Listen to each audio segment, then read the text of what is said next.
काय मोहे केले एका चिंतिता विठ्ठले सर्वसाधारांचे सार भवसिंधू उतरी पार काय मोहे केले एका चिंतिता विठ्ठले सर्वसाधारांचे सार भवसिंधू उतरी पार योग याग जपे केली तयान्या मोप सर्वसाधारांचे सार भवसिंधू उतरी पार तुका भले जपा मंत्र त्रिअक्षरी तो पार सर्वसाधारांचे सार भवसिंधू उतरी पार विठ्ठला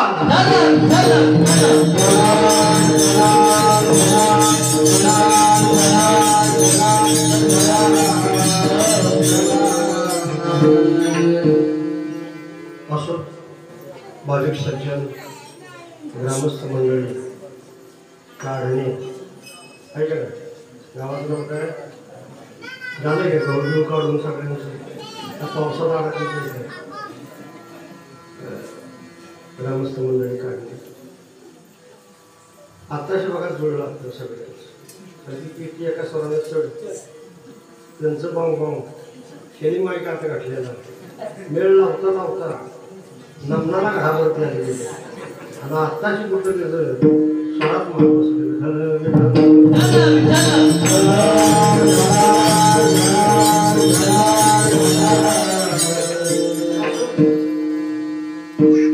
अखंड हरिनाम सप्ताह ग्रंथराज हे कोण पोरायचे पोलिसांना ते पकडून देतील नीट बसायचं हाताची घडी तोंडाव बाट बुवा इथं माईक लिहून मारतो पोरं उठलं नाचत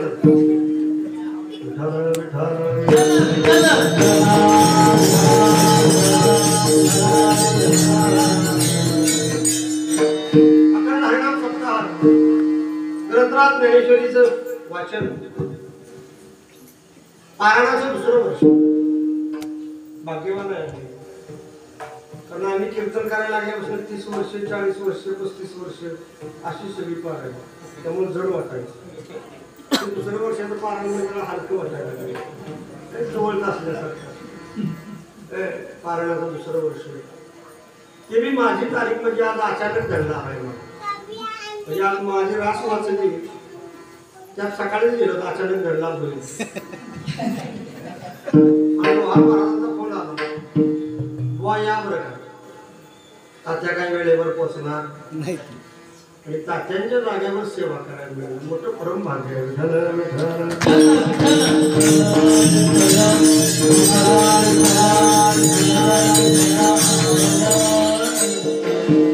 मद्राचे कार्यकर्ते मंडळी गेल्याच महिन्यामध्ये आमच्या राजीवचं उत्तर कार्य होतं त्यावेळेला ही सगळी मंडळी भेटली होती पारायण सुरू केले 2 वर्ष चाललाय कळलं कल्याण म्हणलं काळजी करू नका बुवा जवळच आहे आमच्या गुरुनी सांगितले जिथं कमी तिथं प्रसंग आला की हाक मारा आम्ही नसलो जागेवर नियोजन करू कारण हे धर्माचं काम आहे हे आपल्याला केलंच पाहिजे यासाठी आपण जन्माला आलो त्यामुळे काळजी करायची गरज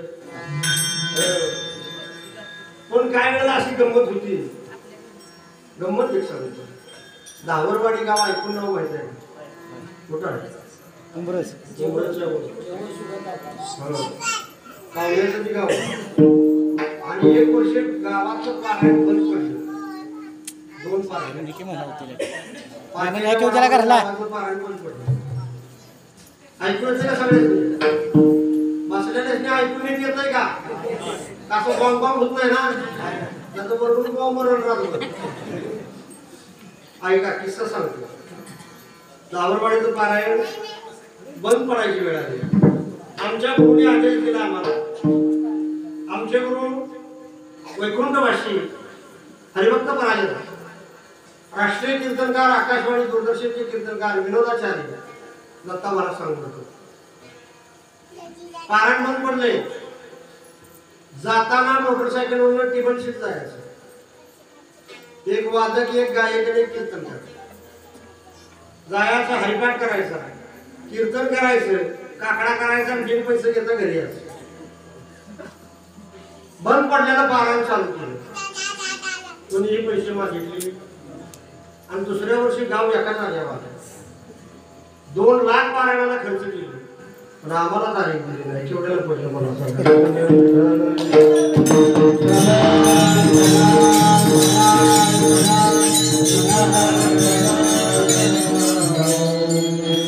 पण हे धर्माचं काम आहे. जिथं गाव आहे तिथं यात्रा आहे, जिथं गाव आहे तिथं पारायण. आणि ही आपली हिंदू संस्कृती आहे. सगळ्या जगातच श्रेष्ठ असणारी आपली संस्कृती आहे. आपली संस्कृती जपणं. मी मराठी आहे याचा मला सार्थ अभिमान असला पाहिजे.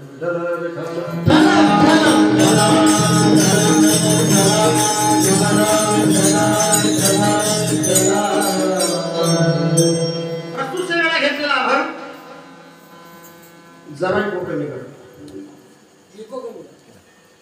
प्रस्तुत सेवेला घेतलेला आभार जगद्वंदे जगद्गुरु तुकाराम महाराज देहू निवासी श्रीमंत संत वैराग्याची शिरोमणी सुंदर असा 4 चरणाचा नामाचा महिमा सांगणारा अभंग. या अभंगामध्ये तुकाराम महाराज फक्त नामाचा महिमा सांगतात. कारण पहिल्या दिवशी नियम आहे. थोडस वारकरी संप्रदायाने काही नियम केले. पारायण सुरू झाल्यापासून पहिले 2 दिवस किमान नामपर असावं, परत उपदेशपर असावं, मग भक्तीपर असावा, संतपर असावा आणि शेवटला मागणी असावी. सेवा केली तर मागायचा अधिकार. मग मागितलं की दुसऱ्या दिवशी काय काला, मग सगळ्यांनी हाला. पुन्हा गावात ठेवून तुम्हाला काय करायचं. 7 दिवसाचा नियम. पहिला दिवस जरा बांधलेला असतो, जागराचा दिवस बांधलेला असतो. काला सुद्धा बांधलेला आहे. कारण काला प्रकरणातले आपण घेतल्याशिवाय दुसरा पर्याय. आणि तिथं भगवंताच्या लीलांचं वर्णन करायचं. देवे केले गोकुळी, भगवंतांनी ज्या लीला केल्या त्याचं वर्णन केलेलं असतो. या अभंगात नामाचा महिमा तुकाराम महाराजांनी सांगितला. काय मोहे केले एका चिंतिता विठ्ठले, सर्व साधनांचे सार भवसिंधू उतरी पार. योग याग जपे केली तयाने अमुक, तुका म्हणे जपा मंत्र 3 अक्षरी सोपा. काय मोहे केले. बघा पहिलं चरण आहे. प्रश्नार्थक अर्थानं वापरलेलं आहे महाराजांनी. काय मोहे केले याचा अर्थ असा आहे काय नाही केलं. बघा प्रश्न निर्माण होते. तर प्रश्नार्थक काय मोहे केले, काय नाही केलं. म्हणजे आपण म्हणतो की स्वराला आले का बापानं तुझ्यासाठी काय नाही केलं रे. याचा अर्थ असा आहे की सगळं काही केलं. काय नाही केलं म्हणजे सगळं काही. तसं तुकाराम महाराजांना सांगायचं आहे. अरे काय हे केले, काय नाही केलं म्हणजे सगळं केले. कशानं. एका चिंतिता. अरे भगवंताच्या नामानं, भगवंताच्या नामस्मरणानं काय केलं नाही, सगळं काही केलं. असं असणार ना ज्या नामानं सगळं काही केलं ते सर्व साधनांचे सार. सगळ्या साधनांचं सार मूळ काय असेल तर ते नाम आहे. नाम ही पहिली पायरी आहे, नाम ही शेवटची पायरी आहे. नामाशिवाय शेवटच्या पायरीला जाता येत नाही. शेवटी नामाशिवाय पर्याय. सर्व साधनांचं हे सार आहे, मूळ आहे. हा संसार भवरूपी आहे. यातून तरुण जायचं असेल तर नामाशिवाय दुसरा पर्याय. सर्व साधनांचे सार भवसिंधू उतरी. आता कलियुगामध्ये सगळ्या संतांनी टाहू फोडून सांगितले की बाबांनो नामाशिवाय दुसरा पर्याय नाही. का तर या युगामध्ये व्रत वैकल्य चालत नाही. 3ऱ्या चरणामध्ये तुकाराम महाराजांनी सांगितलं योग याग जपे केली तयाने अमुप योग करून याग करून जप करून तप करून या कलियुगामध्ये उपयोग केली तयाने अमुप कितीही करा ते चालत नाही. शेवटी फक्त एकच चालतं. शेवटच्या चरणामध्ये तुकाराम महाराजांनी सांगितलं तुका म्हणे जपा. तुका म्हणे काय जपा मंत्र त्रिअक्षरी. फक्त 3 अक्षराचाच मंत्र आहे. सतत तुम्ही जपला तर निश्चितच तुमचं भवसागर तरुण गेल्याशिवाय राहणार. विठाला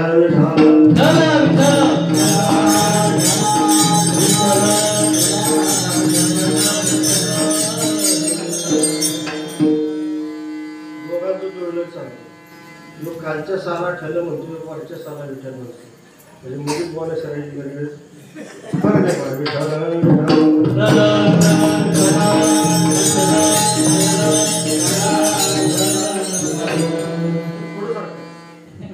लावा आपला पायरा जवळच आहे. सर अजून इकडं सरा पुढे. हा आता बघा कसं घराकडे वाटायचं.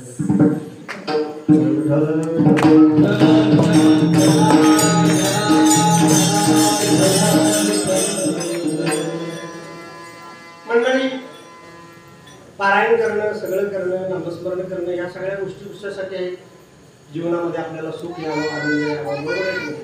जीवनामध्ये काय यावं सुख यावं. आपण सगळी सर धडपडत असतो जीवाला काय मिळावं सुख. हा इथं बसलेले सगळे सुखी आहात का. आलेले सगळे सुखी आहात का प्रत्येकाने आपल्या मनाला प्रश्न विचारायचा. जगी सर्व सुखी असा कोण आहे विचारी म्हणा या जगामध्ये सर्व सुख संपन्न असा कोणीच नाही. प्रत्येकाच्या वाट्याला कोणत्या ना कोणत्या प्रकारचे दुःख लागलेले आहे. पण जीवनामध्ये जर आनंद शोधायचा असेल सुख शोधायचं असेल तर जीवनाला गतीची गरज आहे. कशाची गरज आहे. लाडक्या बहिणी कळते का नाही तर पुढे सारा लाडक्या बहिणींच्याकडे जास्त लक्ष पाहिजे. आणि त्यांनी मशनी हँग केल्या त्या यांना लाडकी बहीण सोडून कुठलाही कार्यक्रम होणार नाही.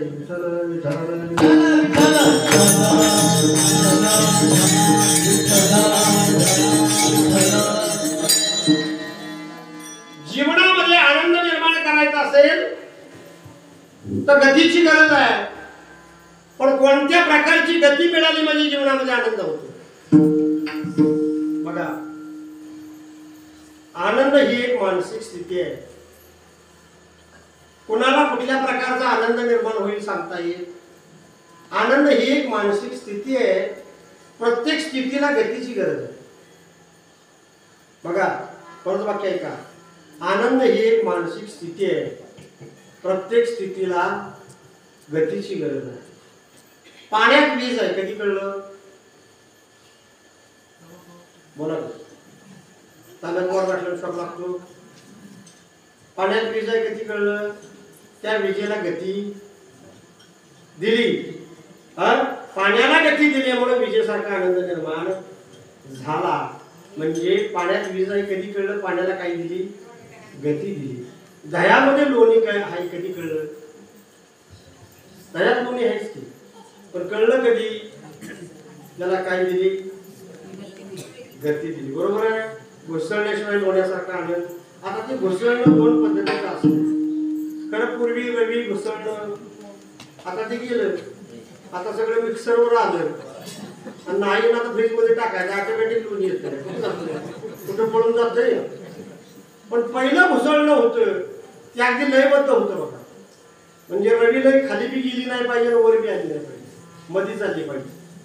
खाली गेली तर गुडूक आवाज आणणार. वर आली तर थयाक थयाक करते.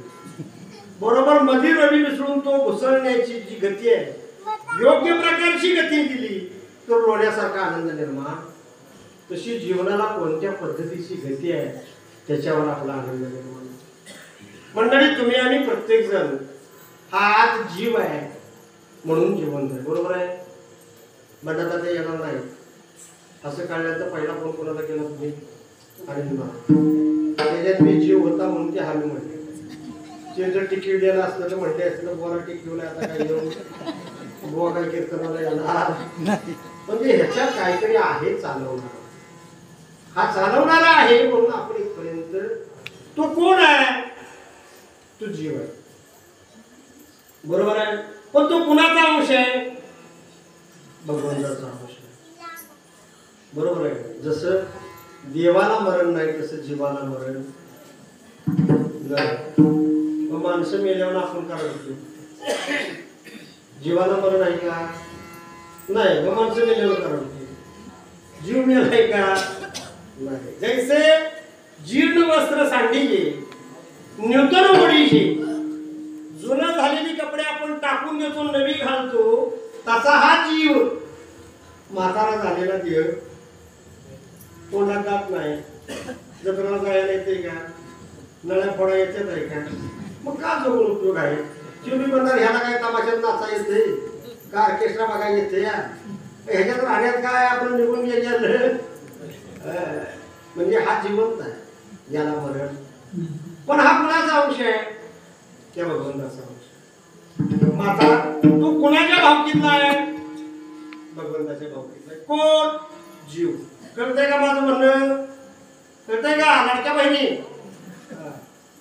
आता हा जीव त्याच्या भावकीतला आहे. आपल्याकडे पहिल्यांदा प्राधान्य कुणाला असतं? भावकीला का पाहुण्याला? भावकी मग पाहुणे. बेटीला भावकी का पाहुणं उभं करतात? भावकीला वाळी टाकल्यावर का करायचं? म्हणजे पहिलं प्राधान्य कुणाला? तसा जीव त्याच्या भावकीतला आहे. तो त्याच्याकडे जाण्यासाठी धडपडतोय, पण आपण आगंतुक त्याच्या संसार लागला आणि त्याला गुरफटू. त्यामुळे त्या जीवाला काय झालं? दुःख झालं. खरं त्याचं सुख कुठं आहे? भगवंताची प्राप्ती. आपण त्याच्यावर अचानक काय लागला? संसार लागला.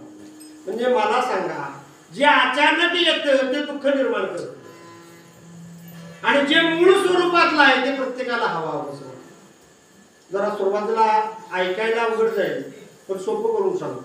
बघा, जे अचानक येतं ते दुःख निर्माण, पण जे स्वरूपातलं आहे ते हवं असतं. तसं जीव कुणाच्या स्वरूपातला आहे? त्याच्याकडे जाण्यासाठी त्याला हवंसं वाटतंय, पण तुम्ही संसार लादल्यामुळे या जीवाला काय निर्माण झालं? दुःख. जीव काय भोगतोय? दुःख. इथं बसलेले सुखी आहात का? प्रत्येकाच्या मागे काय ना काय दुःख लागले का नाही? बघा, एवढं कळलं नसेल, सोपं करून सांगतो. पाणी माहिती आहे का? पाणी त्याच पाणी कसं असते?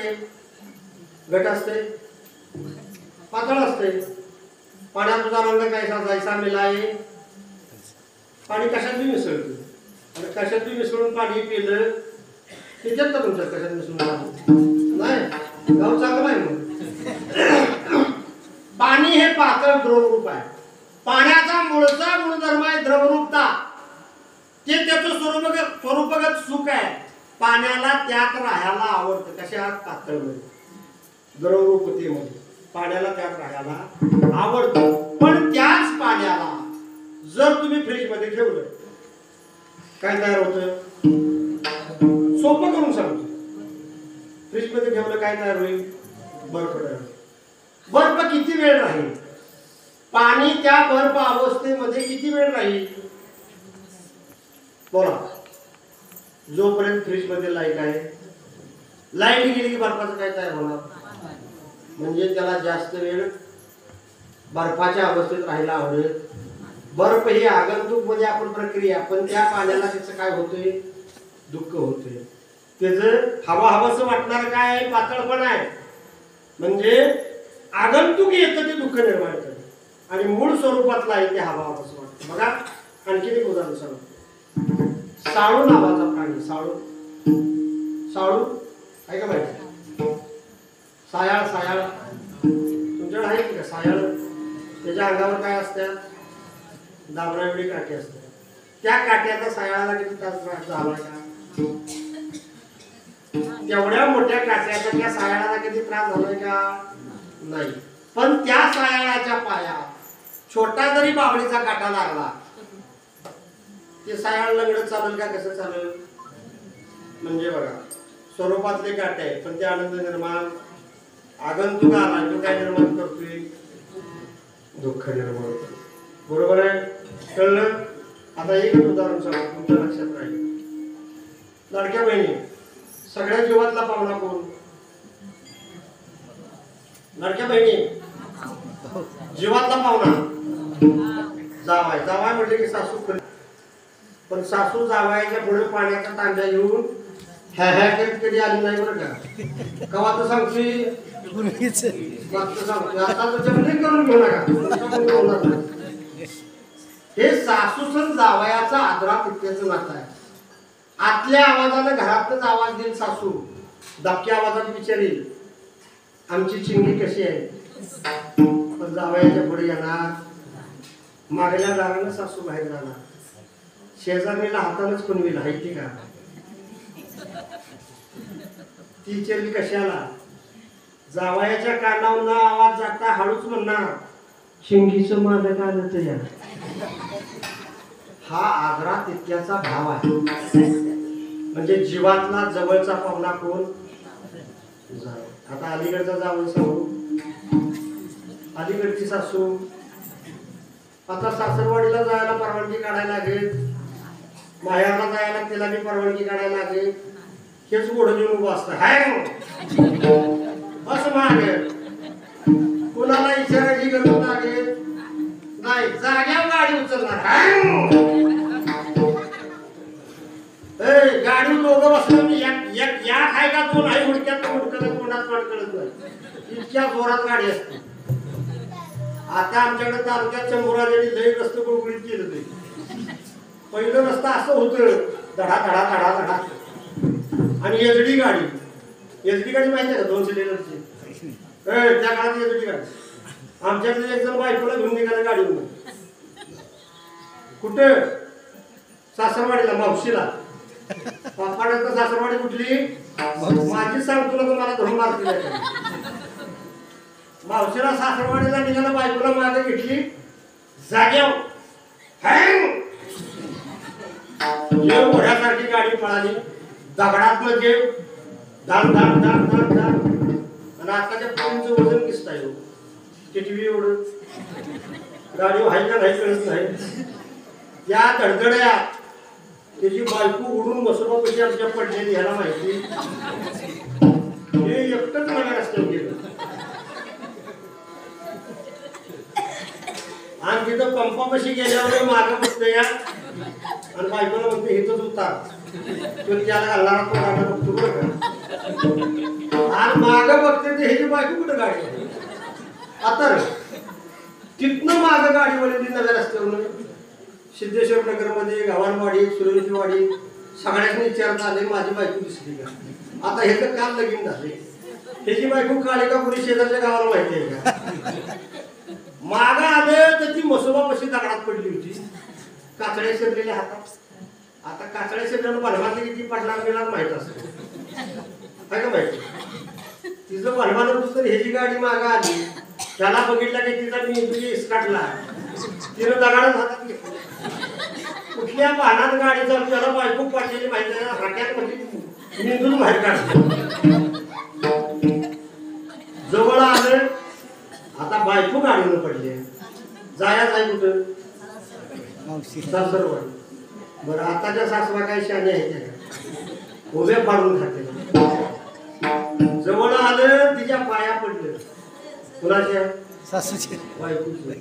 आणि म्हणलं तुझ्या आईला तेवढं सांगू नका, नाही तर माझं काय खरं. पुन्हा कशी तरी वाढ बघून गाडी बसवली तरी पण जात काय सुधीच चालली नाही.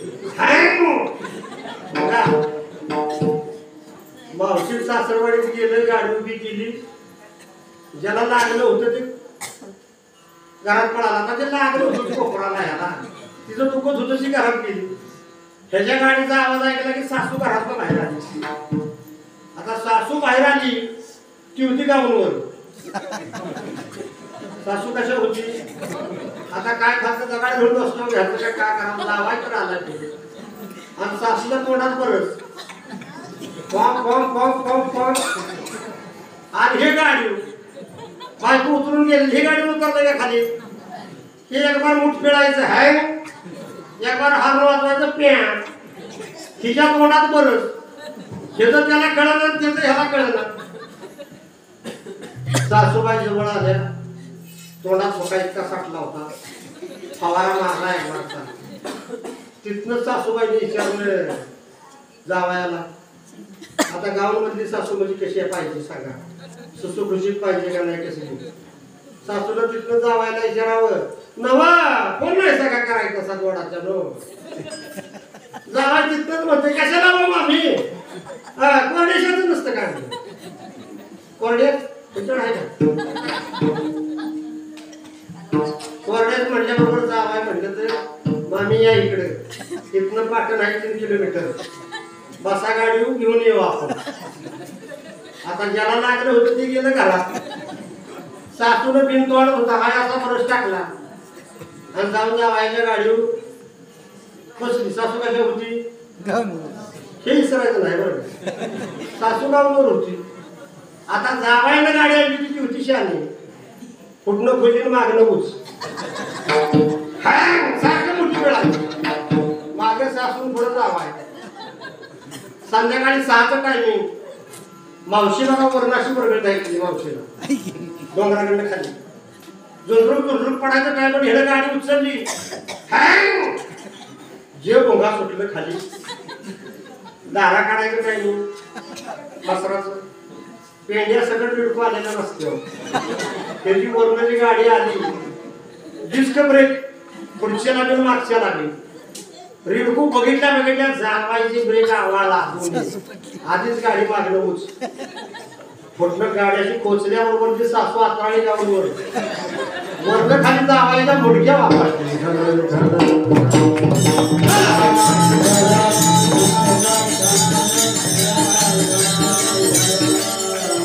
मंडळी, विनोदी दृष्टांत एवढ्यासाठी आपल्याला सिद्धांताकडे यायचं आहे. सगळ्यांना जीवातला जावई कोण असेल, जीवातला पाहुणा तर जावई आहे. जावई यावासा वाटतो, राहावासा वाटतो, हवासा वाटतो, पण किती दिवस, किती दिवस.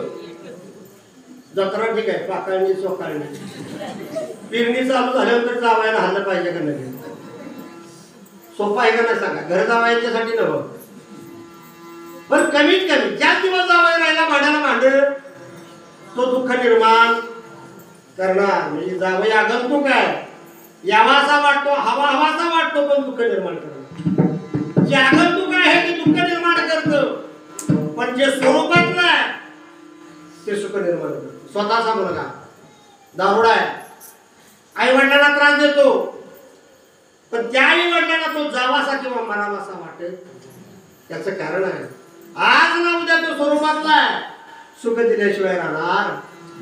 म्हणून जे स्वरूपातलं आहे ती काय देतं, सुख देतं. जे आगंतुक आहे ते दुःख निर्माण करतं. मंडळी, जगामध्ये सगळ्यांनी सुख मागितलं, तुम्ही आम्ही सुद्धा देवाला काय मागतो, सुख मागितले, मागितले का नाही मागितले. आपण काय मागितलं, सुखच. दुःख मागू का देवाला, म्हणा बरं तुम्ही. पारायणाचं जाताना अंधारा 7चा व्हावा देवा मला,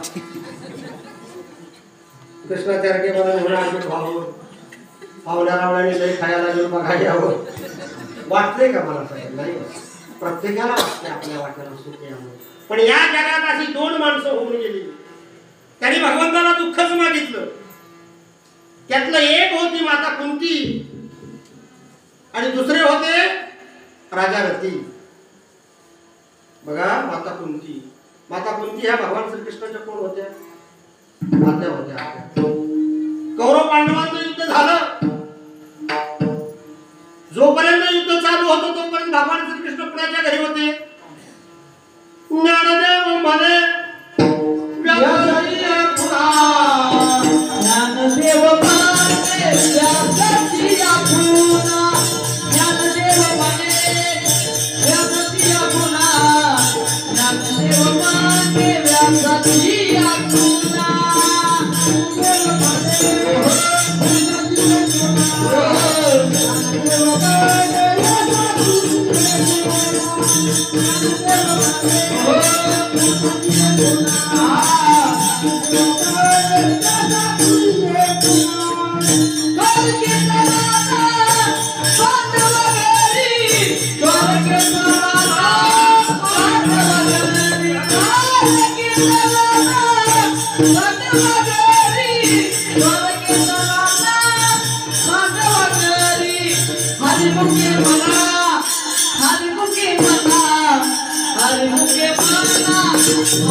ज्ञानदेव म्हणे व्यासाची आठवणाद्वारे भगवान श्रीकृष्ण पांडवांच्या घरी होते. कौरव पांडवांचं युद्ध झालं. इकडे लक्ष द्या. पांडव जिंकले. भगवान श्रीकृष्ण द्वारकेला जायला निघाले. प्रत्येकाला भेटले, सगळ्यांना भेटले, म्हणाले मी द्वारकेला निघालोय, कोणाला काय मागायचं असेल तर मागा. प्रत्येकाने आपापल्या परीने मागितलं.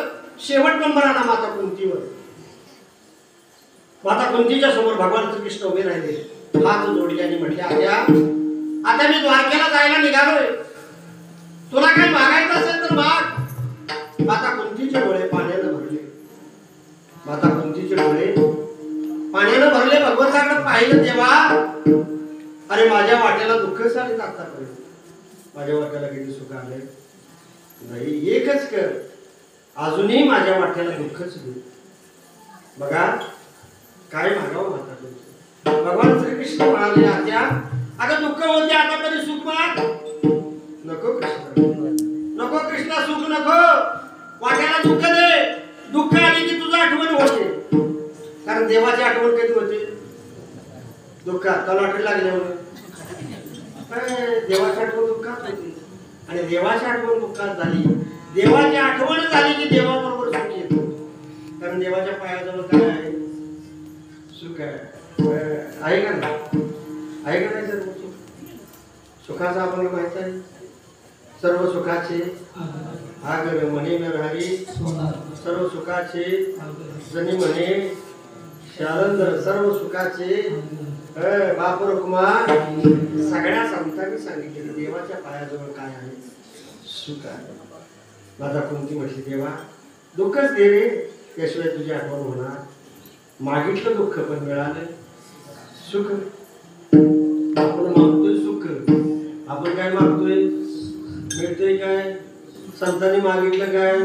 दुःख. मिळालं काय? राजा रथी, राजा रथी एवढा मोठा राजा होता, पृथ्वी तलावर त्याचा अंमल होता, त्याच्यासारखा राजा होणे नाही. एवढा दानशूर राजा रथी होता. दान धर्मामध्ये त्यानं सगळं आपलं राज्य दान केलं. करेल का? करील का कोण? 5 वर्षाची सरपंचाची खुर्ची सोडित नाही. सोडली का आपण? कार्यकर्ता दारू पाजून पाजून गेलं, काहींची लिव्हर फुटली, पण खुर्ची सोडणार. राजा रथी पृथ्वी तलावर एक क्षत्रिय अंमल होता. दान धर्मामध्ये सगळं राज्यदान केलं. नुसतं राज्यदान केलं नाही, ऐच्छिक व्रत स्वीकारलं. ऐच्छिक, ऐच्छिक व्रत कळतंय का? ऐच्छिक व्रत म्हणजे काय? दिलं तर घ्यायचं, मागायचं नाही. लाडक्या बहिणीचं व्रत असतं, असतंय का नाही? रथसप्तमीला एवढी मोठी राखी, महिनाभर आधीच दिगभर फराळाचं ही निवाय घेऊन येणार. तरी शेवटच्या दिवशी आमच्या गोडुसऱ्या बसल्या. भया भया भया भया गोडुसऱ्याच बसल्या. कशानं? उपासानं. पाण्याच्या घोटावर कशा तरी 4 पोळ्या खाल्या. 4 पोळ्या वाईट झाल्या. राजा रथी एक क्षत्रिय अंमल, दान धर्मामध्ये राज्यदान केलं. वनात गेले, एकटा गेला नाही. जाताना बायकोला नेलं. नवरा बायको एकटे गेले नाहीत, जाताना मुलांना नेलं. मुलं एकटी गेली नाहीत, जाताना त्यांच्या बायकांना नेलं. म्हणजे नवऱ्यानं केलं तेच बायकोनं आणि वडिलांनी, आई वडिलांनी केलं ते मुलांनी केलं. 6 लोक राज्य दान करून जंगलात गेली आणि तपाला बसली. मागायचं नाही, दिलं तर घ्यायचं. ऐच्छिक व्रत 42 दिवस. बघा 42 दिवस त्या वाटेने एक सुद्धा वाट सोडून गेला नाही. 42 दिवस ती 6 माणसं उपवास होती. जमल का आपल्याला? एखादं जमते का? एकादशी दुप्पट खाशी उठल्यापासून काय काय खायचं त्याचं काय माल. 42 दिवस माणसं उपाशी. 42व्या दिवशी एक वाट सोडून त्या वाटेने गेला. ती नामस्मरण करती बसली होती. त्यांच्या चेहऱ्याकडे बघून याला वाटलं की यांना अन्न नाही. त्याच्या पिशवीत एक भाकरी होती. वाटेने खायची, पाणी प्यायचं म्हणून. एका भाकरीची तुकडे किती होतात? एका भाकरीच्या कोरा किती? माणसं किती? 6 तुकडे गेले. केवढं वाटणीला आला असं. प्रत्येकाच्या हातात दिलं. द्रोणातनं पाणी आणून दिलं. आणि राजा रथीने देवाला जेव्हा 42 दिवस अन्न नव्हतं कोणीतरी घेऊन पाठवलं आणि असं म्हणणार, श्लोक म्हटला बघा. आणि हे सुद्धा देवाला बघावलं नाही. अजून त्या राजाची परीक्षा घ्यायची. तिन्ही देवाने आपली रूप बदलली. ब्रह्मा विष्णू महेश ब्राह्मणाच्या वेशामध्ये त्यांच्या पुढे उभे राहिले आणि भिक्षा मागितली. बोला, 42 दिवस माणसं उपाशी. एक तुकडा हातात आला आणि याचे समोर उभा आहे. आपण काय करू? पहिल्यांदा दगड घेऊ. एका मेलोय भोकन इकडे 42 दिवस तुला आताच सुचलं मागाय साधा इकडे. काढण्याला बाजार कुठला आहे? काढणे गावाला कुठला बाजार? अरे कुठं तरी बाजारला बाहेर जाता का नाही? कोळेवाडी आणि कुठलं तळमौल. बाजारला जाता जीवन जाता का उपाय जाता? भाजी कसं बाजार करते जीवन जाता का नाही? तरी मी बाजारात गेले की भाज्याचा वास येतो का नाही? बाजारात गेलो भाज्याचा वास येतो का नाही? गमगमीत वास येतो. जीवन गेलो तरी मी भजं खायची इच्छा होती का नाही? मग आपण हाजेला जातो भजं खायला.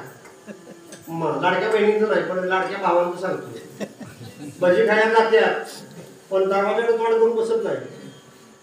आड बाजूला तोंड करून बसतो. कुणी बघून आपल्याला म्हणून भज मागे होतं. एखादा जोडीदार इकडं आला दिसला तर इकडे करून बसतो. पण या भज द्यायची त्याला इच्छा होऊन जीवन गेले का नाही मला सांग. माझा 42 दिवस माणसं उपवास आहे. हातामध्ये भाकरीचा एक तुकडा आलाय. येणार तेवढ्या याच्या भिक्षांती भव म्हटल्याबरोबर रथी देवानी काय करावं? देवाचे आभार मानले. अरे भगवंता किती दयाळू आहेस. 42 दिवस माझ्याजवळ काही द्यायला नव्हतं. तू कोणाला पाठवलं नाहीस. आता काहीतरी द्यायला नाही माणूस पाठवलास. भगवंता केवढा दयाळू आहेस तू. तिन्ही देवांच्या डोळ्यात पाण्याला अरे असा राजा होणे नाही. त्याने आपल्या मूळ रूपात आले. म्हटले राजा अरे तुझ्यासारखा दानधर्म करणारा राजा बघितला नाही. माग तुला काय मागायचं असेल तर. रथी राजा हुशार होता. तो म्हटला देवा मी इंद्रपद मागितलं तरी तुम्ही मला देणार आहे मला माहिती आहे. पण मला ते नको आहे. द्यायचंच असेल या जगातल्या पृथ्वी तलावरच्या सगळ्या प्राणी मात्रांचं जेवढं दुःख आहे तेवढं माझ्या वाट्यात. बघा काय म्हणत दुःख म्हणत कशासाठी? हे जग सुखी व्हावे. जगाच्या कल्याणा संतांच्या विभूती. मंडळी संत एवढ्यासाठी जन्मला. काय सांगता संतांचे उपकार मज निरंतर. संत आपल्या कल्याणासाठी आले. स्वतःवर दुःख घेतलं तुम्हाला सुखी करण्यासाठी. काळ वेगळा होता. प्रत्येक युगामध्ये देव मिळवण्याची साधनं वेगळी होती. प्रत्येक युगामध्ये देव मिळत होता पण साधन वेगळं होतं. क्रतायुगामध्ये देव ध्यानाने मिळत होता. त्रेतायुगामध्ये देव यज्ञाने मिळत होता. मिळत होता का नाही?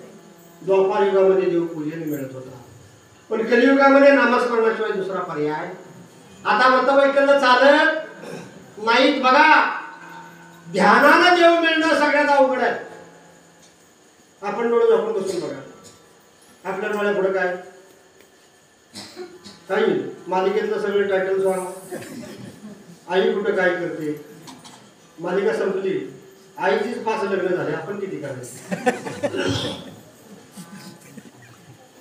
डोळं झाकले की आमच्या पुढे चित्रच येणार, देव येतोय काय, म्हणजे ध्यानाला देव मिळेल नाही, मग देव कशाने मिळाला पाहिजे? नाम संकीर्तन साधन पयास